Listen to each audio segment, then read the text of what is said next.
Welcome to Nature Calls, Conversations from the Hudson Valley.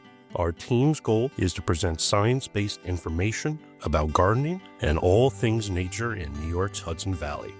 Our hosts are Master Gardener volunteers for the Cornell Cooperative Extension of Columbia and Greene counties, midpoint along the Hudson River Valley. So if you're interested in gardening or nature or just nuggets of information about what's happening outside your door, listen in and enjoy the conversation. Whatever the season, we'll always have something to talk about.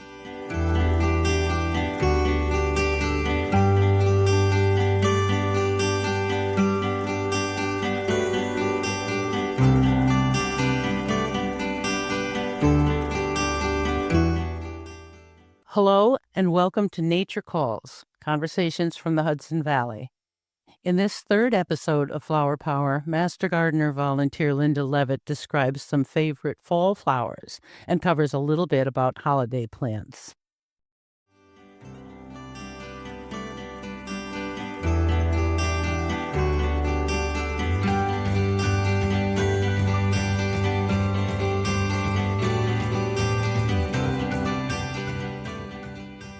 Welcome to Flower Power, a regular feature of this podcast that will focus on all things flowered. I am Linda Levitt, a Master Gardener volunteer with the Cornell Cooperative Extension of Columbia and Greene counties in New York's Hudson Valley.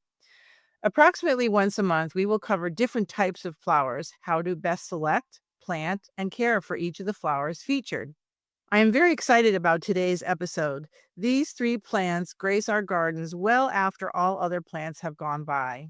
We will spend a few minutes talking about these three wonderful fall blooming plants. A very well-known plant, the chrysanthemum, a little less known option, the aster, and a not so well-known plant, my favorite perennial, the Montauk Daisy. The chrysanthemum plant, commonly referred to as mums, were first cultivated in China as early as the 15th century BC. The plants were used as herbs, and the roots and leaves were eaten. Its favorable reputation in the U.S. is a welcome sight in late summer and early fall, appearing in grocery stores, farm markets, and garden centers. However, this flower is not looked at the same way in some countries in Europe. Some European countries consider the chrysanthemum the flower of death, seeing these flowers only at funerals or laying on graves, a very morbid thought. There are actually two types of mums. One is an annual plant and the other a perennial plant.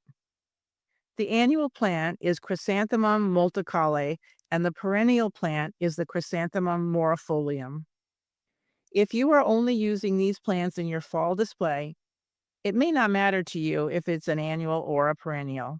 However, you should know that the perennial mum is easy to grow and welcome in your fall landscape.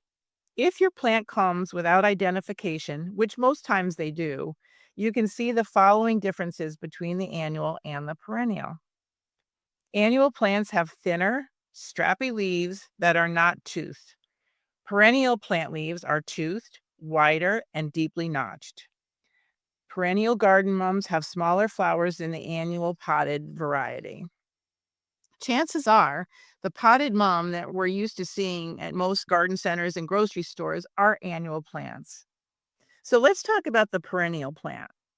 Perennial plants are hardy to agriculture zones 5 to 9, but will need some TLC to make it successfully through our winters. Do not plant them too late into the fall. Planting too late will not allow the root system to take hold. Potted plants will need to be deadheaded, removing all spent flowers and leaves, and planted in well-worked soil with good drainage.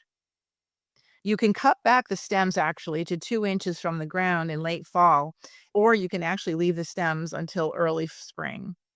You may want to cover the crown of the plant with mulch or pine needles for extra protection. However, too much mulch around the stems actually cause rot. Pinch back the flower buds from early spring to mid-July every 2 weeks for tighter, more compact, and better blooming plants. You must water them regularly and fertilize them in July. These are easy flowers to grow that will be a consistent performer in your garden. Now let's focus on the aster, probably not as well known as the chrysanthemum. The aster plant got its name from the Latin word for star. They are called the superstars of the fall garden. There are several hundred species of these plants available, and some plants can reach as high as 6 feet tall. The flowers range in color from white and pink to the most striking lavender, and sometimes even blue. The aster plant is native to the eastern United States, including Virginia. Although native, it can be considered problematic that can easily become weedy in dry areas like pine forests, chaparrals, and deserts. The New England and New York varieties spread through underground runners and will reseed. So when you're planting, please keep that in mind. Asters can be grown in most growing conditions other than full shade. They prefer moist, well-drained soil. Some varieties need nutrient-rich soils while others need poor soil conditions. So you must know which variety you have. That's very important. Most asters need full sun in order to prevent flopping over. I know mine are flopping over this year, so I know they're not getting enough sun. There are some woodland varieties that can tolerate shade, but they do need morning sun. It is best to grow asters from a plant rather than from seed. Make sure to add mulch to keep the soil cool and prevent weeds, and water generously. Remove spent flowers after the plant has finished blooming for the season. Watch for powdery mildew and rust disease in the leaves, and removing those infected leaves and flowers if necessary. And last but not least, my favorite, the Montauk Daisy. A very little is known about this amazing plant. I cannot say enough good things about it. This plant is also called a Nippon daisy. You will not see these plants available at your local garden center during the summer. Probably mid-August, you'll see the plants available for sale. For years, the Montauk Daisy was classified as a chrysanthemum until recently when they received their own genus name. Nippon, as you might think, is generally used to name plants that originated in Japan. The Montauk Daisy is native to China and Japan. However, they were given their common name, the Montauk Daisy, because they have naturalized on Long Island near the town of Montauk. The plants are hardy to zone 5 to 9. I know they grow abundantly in my full sun garden. They look fantastic. They are now blooming. The flowers are pure white, looking like a daisy as we know it, with multiple flowers per stem. Flowers will appear from late summer to heavy frost. They do tolerate a light frost. In my garden, the flowers actually don't appear until September. They are just starting to bloom now, as a matter of fact. Just when you think they're not going to bloom, they do. They attract pollinators to the garden when most plants have actually died off. They are sometimes deer resistant and rabbit resistant. If the plants are small, mine got decimated by the rabbits. As the plants get larger, the wildlife is unable to keep up with the growth rate. The plants are very salt tolerant and drought tolerant, able to be planted near your driveway or road. That is why they are able to exist in abundance on the shores of Long Island. They require well-draining soil and full sun. Wet or damp soil or too much shade results in rot or fungal disease. They can grow as tall and as wide as 3 feet when left unattended. At this point, mine are now about 4 feet wide and about 3 feet tall. If they are getting a bit leggy during the summer season, you can pinch back the plants by actually cutting the plant back by half. I haven't tried this method, and my plants seem to be okay, blooming profusely this time of year. During the summer months, the plant is very pretty. It looks like a big shrub with very glossy, leathery leaves. After the plants are gone, I cut back the plant to about 6 inches above the ground and cover the crown of the plant with mulch for extra winter protection. I remove the mulch as soon as I start to see new growth in the spring. This is an amazing plant that brings excitement to your garden as all other plants are fading. They are very easy to grow, and you will get so many years of enjoyment. I hope you have enjoyed this episode of Flower Power. Thank you for listening. You will find additional information for this episode on our website. Until the next time, I am Linda Levitt, and please remember to stop and smell the flowers.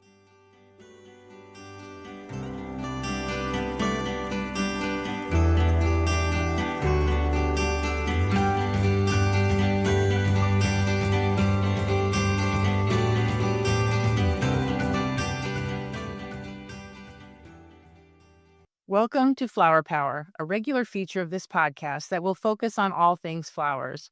I am Linda Levitt, a Master Gardener volunteer with the Cornell Cooperative Extension of Columbia and Greene counties in New York's Hudson Valley. Approximately once a month, we will cover different types of flowers, how to best select, plant, and care for each of the flowers featured. Well, now that we have moved indoors for the colder months of the year, I wanted to focus on flowers that will brighten our home during the holidays and beyond. In this episode, I am excited to talk about 3 plants that will keep your home colorful and festive: the amaryllis, the holiday cactus, and poinsettias. Let's start with the amaryllis.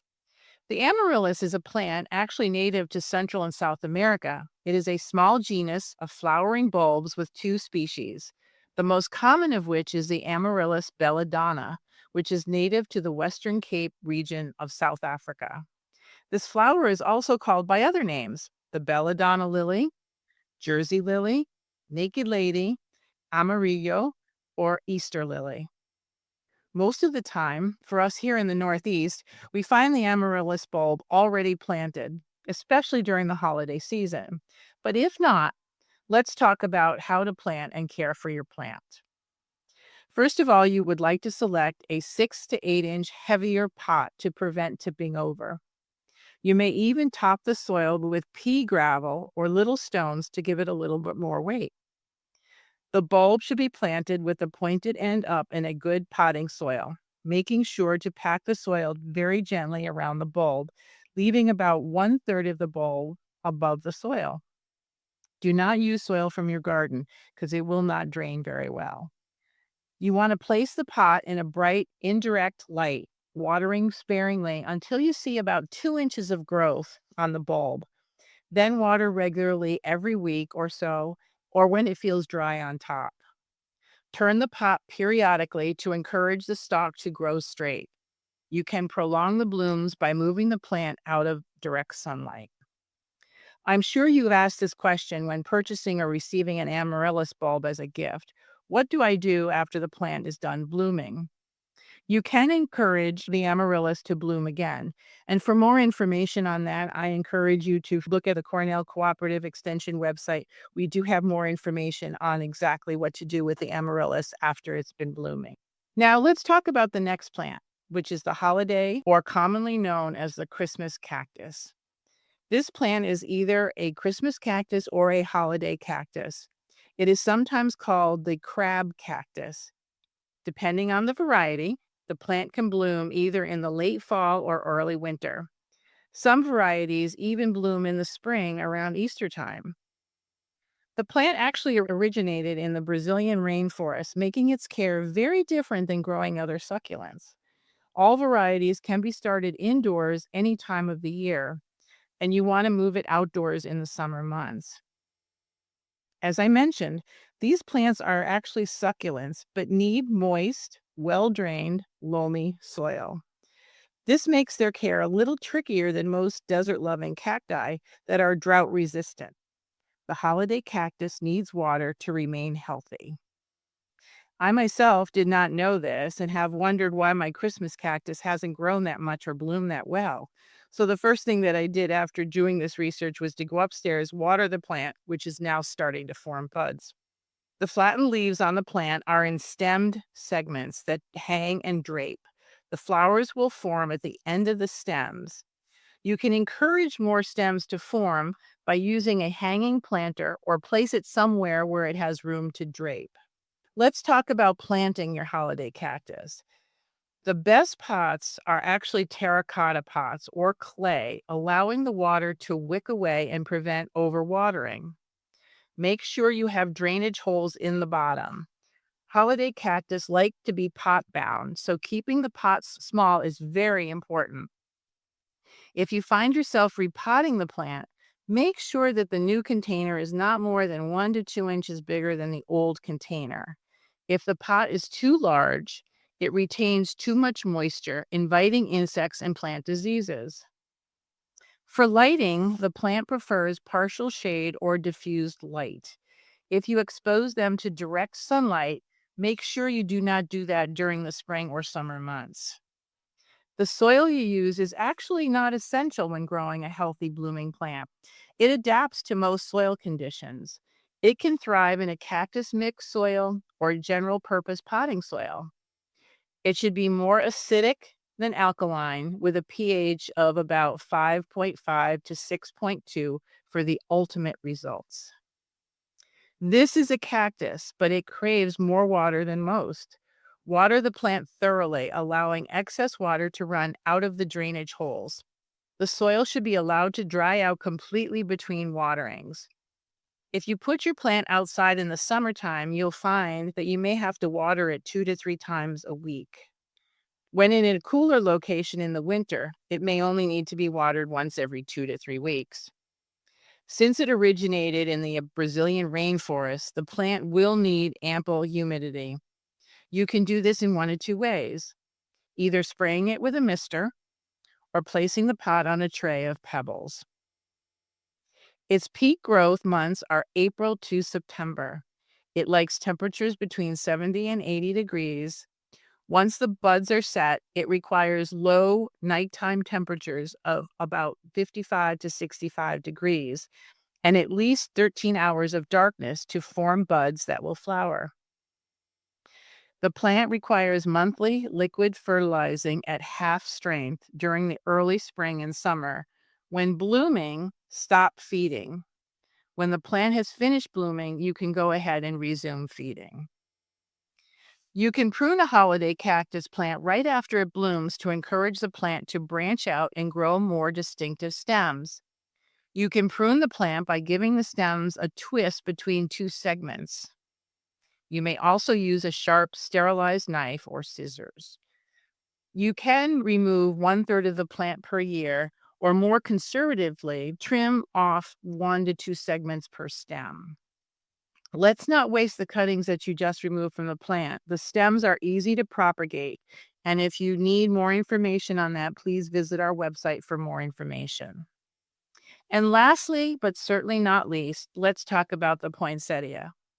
For us here in the Northeast, the potted poinsettia plants appear in garden centers, grocery stores, and many other locations right before Thanksgiving. They are sold as an ornamental indoor plant. The plant actually is native to Mexico, Central America, and some varieties from South Africa. In warmer climates, you find these plants growing in moist, wooded ravines. They can grow as high as 10 feet tall and bloom year-round. The plant was actually named for Joel R. Poinsett, who was the first U.S. minister in Mexico in the late 1820s and popularized the plant, introducing it to floriculture. The plant is often stated to be highly toxic, but it is not dangerous to pets or children.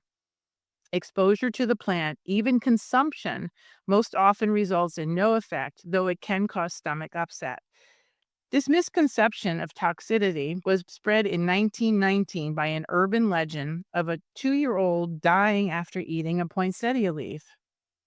In 1970, the FDA published a newsletter outlining the exact effects possible from consuming any part of the plant. The sticky white sap that you'll see can cause a skin rash. You should avoid contact with your mouth or your eyes. The sap will also cause your gardening tools to be very sticky and can be washed off very easily with alcohol. Poinsettias are in the euphorbia family. They are very popular through the winter holidays because of their colorful bracts, which are actually modified leaves. The bracts look like petals, but the actual flower is the yellow in the center. The bracts will attract insects to the flowers and will drop off after pollination. As you may already know, the poinsettia ranges in color from creamy white to pink to bright red. And some varieties may have marbled patterns of red or pink and white. There are some even bright orange poinsettias. Some varieties' bracts may even resemble rosebuds. You may visit our website for additional information on caring for your plant. I would like to thank you for listening today. The plants that we talked about today will certainly keep your inside gardens looking beautiful through the holidays. I hope you have enjoyed this episode of Flower Power. Thank you for listening. As I mentioned throughout the podcast, there is a great deal more information on these plants on our website. Until the next time, I am Linda Levitt, and please remember to stop and smell the flowers, even if they are indoors.